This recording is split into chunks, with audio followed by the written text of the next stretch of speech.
Hello my dear student, toppers coaching class के इस multiple choice question revision series में आप सभी का हार्दिक स्वागत है। आज के इस सेशन में हम लोग डिस्कस करेंगे क्रॉप प्रोडक्शन एंड मैनेजमेंट इस चैप्टर के multiple choice question which is taken from your NCERT examiner book. So let's start the revision. Question number 1, which one of the following condition is not essential to grow maize? Okay, so student you should know that this maize crop is a kharif crop। यह एक खरीफ crop है and kharif crop means the crop which is grown in rainy season. तो यहाँ पे हमें लिखना होगा rainy season crop grow. तो रेनी सीजन में जैसे क्लाइमेटिक कंडीशन होगी वैसे क्लाइमेटिक कंडीशन इस क्रॉप के लिए नेसेसरी है। यानी कि रेनी सीजन में होता है हाई टेम्परेचर, उसी के साथ साथ ह्यूमिडिटी भी प्रेजेंट होती है, उसी के साथ साथ रेनफॉल भी होते रहता है। तो ये जो क्लाइमेटिक कंडीशन है ये इस मेज क्रॉप के लिए इसेंशियल है। हमें नॉट इसेंशियल पूछा है, चलो यहाँ पे फाइंड आउट करते हैं। सबसे पहला ऑप्शन था हाई टेम्परेचर, ये तो इसेंशियल कंडीशन है। ह्यूमिडिटी इसेंशियल कंडीशन है। लो टेम्परेचर, हाँ सो फ्रेंड ये जो लो टेम्परेचर यहाँ पे है it is not the essential condition, है ना। और मेज क्रॉप के लिए या फिर जनरली कहा जाए तो खरीफ क्रॉप के लिए हाई टेम्परेचर जरूरी होता है। तो ये हमारा ऑप्शन होगा low temperature which is not essential. Rainfall तो जरूरी होता है because kharif crop require more amount of water. चलिए डिस्कस करते हैं क्वेश्चन नंबर 2 में हमें कहा गया है कि propagation of ginger, propagation of ginger यानी कि ये जो अदरक होता है उसका प्रोपोगेशन यानी कि उसको जब हम लोग ग्रो करते हैं तो ये पूछा गया है इज जनरली डन यूजिंग। तो किससे इसका प्रोपोगेशन होता है? सीड से होता है, स्टेम से होता है, रूट से होता है या लीफ से होता है? सबसे पहले यू शुड नो दिस कि this ginger is underground stem of that plant. यानी कि जो जिंजर प्लांट होता है ना, अंडरग्राउंड में उसका ये जो स्टेम है वो मॉडिफाइड होता है इस तरीके से जहाँ पे जो फोटोसिंथेसिस प्रोसेस के दौरान जो प्लांट ने फ्रूट प्रोड्यूस किया है वो इस स्टेम में स्टोर कर दिया जाता है। अब इस जिंजर को प्रोपोगेट करना है तो उसके स्टेम से ही प्रोपोगेट किया जाता है।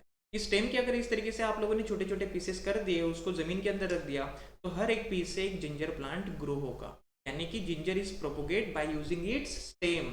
इसका एक साइंटिफिक नेम भी है, याद रखना, राइजोम भी उसको कहा जाता है, राइजोम। तो यहाँ पे हमारा ऑप्शन होगा ऑप्शन नंबर बी, स्टेम यानी कि राइजोम से उसका प्रोपोगेशन होता है। चलिए डिस्कस करते हैं क्वेश्चन नंबर 3 में हमें कहा गया है विच of the following statements is not true for organic manure. Organic manure के लिए कौन सा स्टेटमेंट ट्रू नहीं है? सबसे पहले ऑर्गेनिक मैन्योर के बारे में मैं आप लोगों को बता देता हूँ कि फर्टिलाइजर और ऑर्गेनिक मैन्योर में हम लोगों ने डिफरेंसेस देखे थे। फर्टिलाइजर में हम लोगों ने देखा था कि this is in organic salt जो कि हमें ऑर्गेनिक सब्सटेंस से नहीं मिलता, बट ऑर्गेनिक मैन्योर हमें ऑर्गेनिक सब्सटेंस से मिलता है। फर्टिलाइजर्स में किसी भी प्रकार का जो ह्यूमस होता है ना, ह्यूमस वो प्रेजेंट नहीं होता, यहाँ पे ह्यूमस प्रेजेंट होता है। उसी के साथ साथ फर्टिलाइजर्स हम लोग फैक्ट्री में प्रोड्यूस करते हैं और मैन्योर्स हम लोग फील्ड में प्रोड्यूस करते हैं। फर्टिलाइजर्स की वजह से सॉइल टेक्सचर इंप्रूव नहीं होता, लेकिन मैन्योर की वजह से जो सॉइल टेक्सचर है, सॉइल टेक्सचर वो इंप्रूव होता है। इसी के साथ साथ फर्टिलाइजर्स की वजह से वाटर होल्डिंग कैपेसिटी इंक्रीज नहीं होती जो कि मैन्योर की वजह से होती है। तो ये कुछ इंपॉर्टेंट डिस्कशन हम लोगों ने ऑलरेडी फर्टिलाइजर मैन्योर के करके रखा हुआ है। यहाँ पे हमें ये पूछा गया है which is not true for organic manure. चलो यहाँ पे रिवाइज करते हैं। It enhances water holding capacity of soil, so this is the true statement.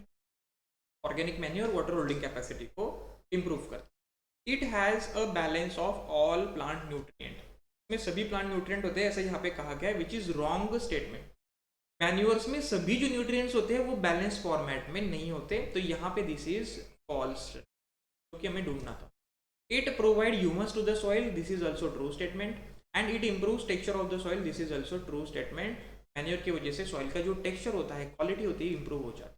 तो हमें नॉट ट्रू स्टेटमेंट को ढूंढना था, तो इसलिए हम लोग हमारा आंसर टिक करेंगे ऑप्शन नंबर बी पर, क्योंकि इसमें कहा गया था कि मैन्योर्स सभी न्यूट्रिएंट्स बैलेंस होते हैं जो कि रॉन्ग स्टेट। चलिए डिस्कस करते हैं क्वेश्चन नंबर 4। यहाँ पे पूछा गया है the term use for the process of separation of grains from the shaft. तो शाफ यानी कि जो सीड ग्रेन्स का जो कवरिंग होता है उससे हम लोग जो ग्रेन सेपरेट करते हैं, इस प्रोसेस को क्या कहा जाता है? सबसे पहला ऑप्शन दिया गया है हमें सीविंग। तो फ्रेंड सीविंग प्रोसेस में हम लोग सिर्फ डिफरेंट पार्टिकल्स के साइज को डिफरेंट मीन्स सेपरेट करते हैं। यहाँ पे किसी भी प्रकार का शार्प से ग्रेन सेपरेट नहीं हो रहा है, please point to be noted. Second यहाँ पे दिया गया ऑप्शन विनोइंग। तो विनोइंग प्रोसेस में हम लोग जो हस्क पार्टिकल होते हैं उनको सेपरेट करते हैं फूड ग्रेन से। ओके, तो यहाँ पे हस्क पार्टिकल को सेपरेट किया जा रहा है जो कि प्रोड्यूस होंगे after the separation of grains from the shaft. तो इस प्रोसेस के बाद में ये प्रोसेस होगी विनोइंग, तो this is also not the correct answer. Third हमें दिया गया था threshing, this is the correct answer. Threshing process में ये जो शैप होता है जैसे कि आप लोग इस पिक्चर में देख रहे हो, इज द शैप, और यहाँ से ये जो फूड ग्रेन हम लोग सेपरेट कर रहे हैं इस प्रोसेस को थ्रेशिंग प्रोसेस। तो हमें जो पूछा गया है separation of grain from the shaft, तो यहाँ पे उसका आंसर होगा थ्रेशिंग। हैंड पिकिंग में हम लोग जो सॉइल पार्टिकल होते हैं छोटे छोटे वो सेपरेट करते हैं फूड ग्रेन से, यहाँ पे भी हम लोग फूड ग्रेन्स को शाफ्ट से सेपरेट नहीं करते, इसलिए हमारा करेक्ट आंसर होगा थ्रेशिंग। इस प्रोसेस से हम लोग शाफ्ट से उस फूड ग्रेन्स को सेपरेट करते हैं, यानी कि जो एडिबल पार्ट होता है उसको इनएडिबल पार्ट से सेपरेट करते हैं। देखिए डिस्कस करते हैं question number 5। Read the statement given below. में सबसे पहला स्टेटमेंट दिया गया है कि seed require moisture for germination. Seed जो जर्मिनेट होता है उसके लिए मॉइस्चर होना काफी जरूरी है। Yes, this is the very true statement. अगर वाटर अवेलेबल नहीं होता तो सीड जर्मिनेट नहीं होता, तो यहाँ पे हम लोग लिखेंगे कि this is true. Plants can absorb nutrients mostly in dissolve form. Yes, plants जो न्यूट्रिएंट्स एब्जॉर्ब करते हैं जो कि वाटर सोल्युबल होते हैं उसी से वो प्लांट्स एब्जॉर्ब, यानी कि जब वाटर इनटेक होगा एब्जॉर्ब किया जाएगा, उसी के साथ साथ न्यूट्रिएंट्स भी एब्जॉर्ब कर दिए जाएंगे। तो this is also true statement. Irrigation protect crop from both Frost and hot air currents. Irrigation की वजह से जो प्लांट होता है वो हॉट एयर करंट्स यानी कि गर्म हवा से या फिर फ्रॉस्ट काफी कूल एयर से उसको प्रोटेक्ट करता है, तो यहाँ पे ये करेक्ट स्टेटमेंट नहीं होगा।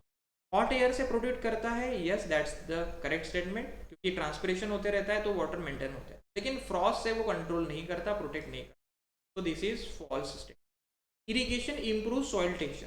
इरिगेशन की वजह से सॉइल टेक्सचर इंप्रूव होता है, so this is also false statement.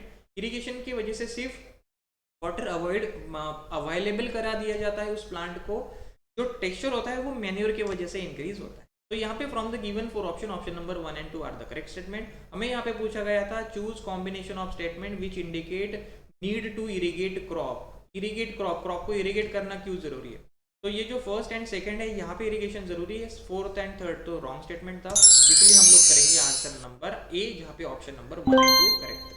Question number 6, which of the following tool would a farmer use to remove weeds. Weeds क्या होती है, जो हमारे मेन के क्रॉप के साथ जो अनवांटेड प्लांट्स ग्रो होते हैं उसी को हम लोग वीड्स कहते हैं।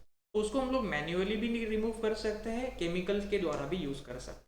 हम लोगों ने देखा था हमारे डिस्कशन के दौरान जो 2,4D है यह एक प्रकार का वीडीसाइड है जो कि वीड्स को रिमूव करने के लिए यूज किया जाता है, लेकिन अगर हमें मैन्युअली उसको रिमूव करना है तो हमें कोई टूल यूज करना होगा। तो यहाँ पे हमें कुछ टूल्स दिए गए, सबसे पहला टूल दिया गया है हो, तो yes this is the correct statement. इस होक की हेल्प से हम लोग क्या करते हैं कि प्लांट के साइड में जो भी अनवांटेड प्लांट्स है उसको रिमूव कर देते हैं, खींच लेते हैं, फ्रॉम देयर अपरूट कर देते हैं। सेकंड यहाँ पे हमें दिया गया था प्लो, तो प्लो से यहाँ पे वीड्स रिमूव नहीं किया जाता। प्लो से हम लोग जो टर्निंग ऑफ सॉइल है ना, turning and loosening of soil करते हैं प्रिपरेशन के दौरान, तो यहाँ पे ये आंसर नहीं होगा। एक्स कुछ इस तरीके से होती है जिससे कि हम लोग वुड ट्रीज को कट करते हैं, ब्रांचेस को कट करते हैं। वीड्स काफी छोटी होती है, उसके लिए इतनी बड़ी एक्स का यूज करना पॉसिबल मीन्स या प्रॉपर यूज नहीं होगा उसका, तो यहाँ पे ये भी नहीं यूज किया जाए।